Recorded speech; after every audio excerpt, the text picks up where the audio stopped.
30e lettre de Sénèque à Lucilius.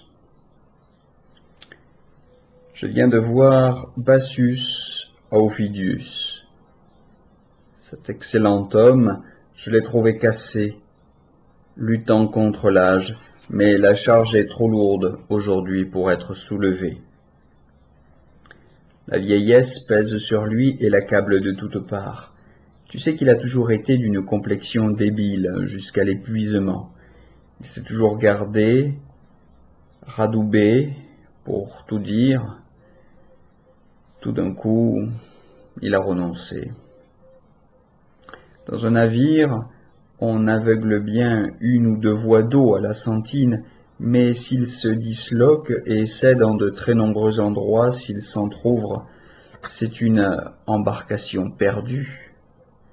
Ainsi, dans un corps de vieillard, on peut jusqu'à un certain point soutenir, étayer la faiblesse, mais si, comme dans une bâtisse délabrée, chaque pièce de la charpente se disjoint, si, tandis que l'on en retient une autre se détache, il ne faut qu'examiner comment se fera la sortie. Malgré tout, notre cher Bassus conserve sa belle humeur. C'est là ce que garantit la philosophie. Un homme gai en face de la mort, quel que soit son état physique, courageux, content et dans le renoncement des organes, ne se renonçant pas. Un bon pilote tient encore la mer, avec sa voilure en morceaux. C'est ce que fait notre cher Bassus. Il garde sa propre fin avec une sérénité de cœur et de visage qui, si l'on regardait ainsi celle d'un autre, passerait pour insensibilité. C'est une grande chose, Lucilius, et qui réclame une longue étude, que de savoir aux approches de l'heure inévitable s'en aller d'un cœur paisible. À certains genres de mort se mêle encore l'espérance. Une maladie cesse, un incendie s'éteint, un écroulement qui devait apparemment nous écraser nous dépose au sol. Il arrive que des naufragés que la mer avait engloutis soient, par un contre-coup de cette même force d'absorption, rejetés sains et saufs sur le rivage. Le soldat a parfois détourné son sabre de la tête qu'il allait trancher, mais la vieillesse ne laisse pas d'espoir à celui qu'elle conduit à la mort. Auprès d'elle seule, point d'intercession possible. Nul genre de mort n'est plus doux, mais plus long aussi. Je croyais voir notre cher Bassus suivre ses propres obsèques, assister à son propre ensevelissement et se survivre en portant sagement le regret de lui-même. Il parle beaucoup de la mort et s'attache à nous persuader que s'il y a du désagrément ou de la crainte en cette affaire, la faute n'en est pas à la mort, mais au mourant. Que la mort n'est pas plus pénible pendant qu'elle se produit qu'après qu'elle a eu lieu.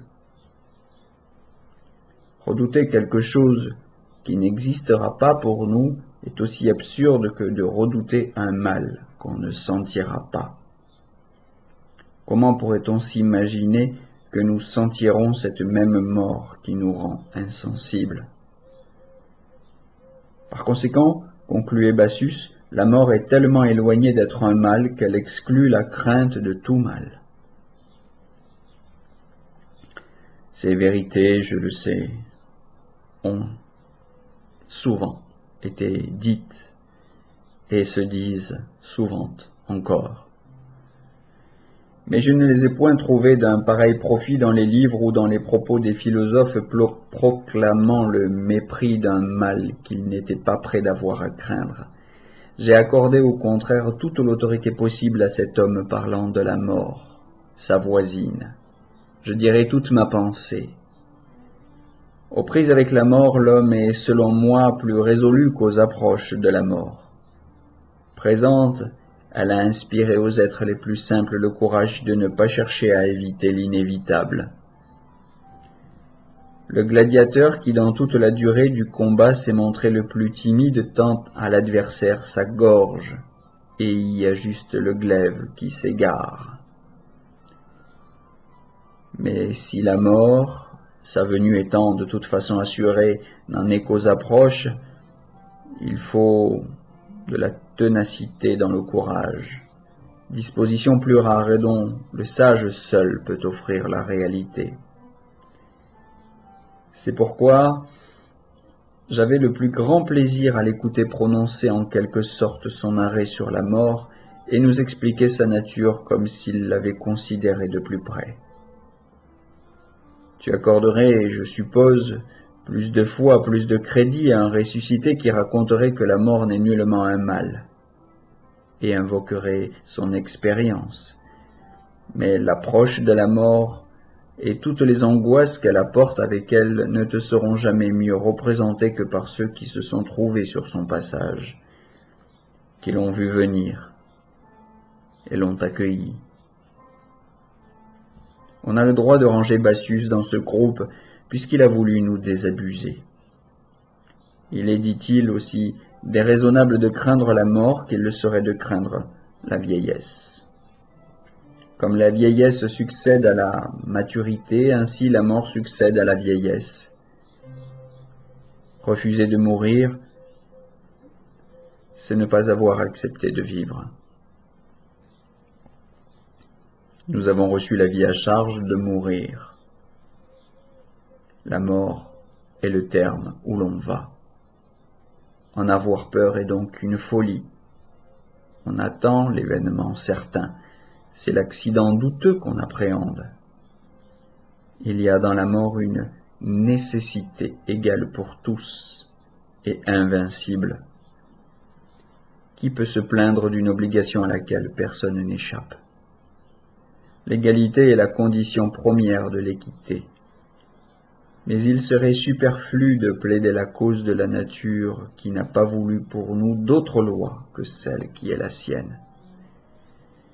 Tout ce qu'elle a formé, elle le décompose et la matière décomposée reçoit de ses mains nouvelle forme. En vérité, lorsqu'un de nous a eu le sort de se voir doucement congédié par la vieillesse et qui, au lieu de l'arracher soudain à la vue, l'en retire petit à petit, oh, quelles actions de grâce ne doit-il pas à tous les dieux pour l'avoir conduit, rassasié de jour, à ce repos nécessaire à l'homme. D'où à sa lassitude. Tu en vois qui souhaitent la mort et avec plus d'ardeur que l'on ne demande d'ordinaire la vie. Je ne sais quel est l'exemple le plus encourageant pour nous de ceux qui réclament la mort et de ceux qui l'attendent gaiement et paisiblement. On la réclame souvent dans un mouvement de rage et de soudaine révolte, tandis que l'attente tranquille est l'effet d'une décision ferme. Tel s'en vient vers la mort dans un accès de colère, mais si la mort s'en vient vers nous, nul ne l'accueille d'un visage gai, sauf celui qui est, depuis longtemps, préparé à sa rencontre. J'avoue donc qu'en multipliant mes visites chez un homme qui m'est cher, j'avais plus d'une raison. C'était pour savoir si je le trouverais le même à chaque fois, si l'affaiblissement physique s'accompagnerait en quelque manière d'une diminution de l'énergie morale. Au contraire, elle croissait en lui, comme on voit nettement grandir l'allégresse des conducteurs de chars qui en sont au 7e tour et touchent à la palme. Au reste, voici comme il obéissait aux préceptes d'Épicure.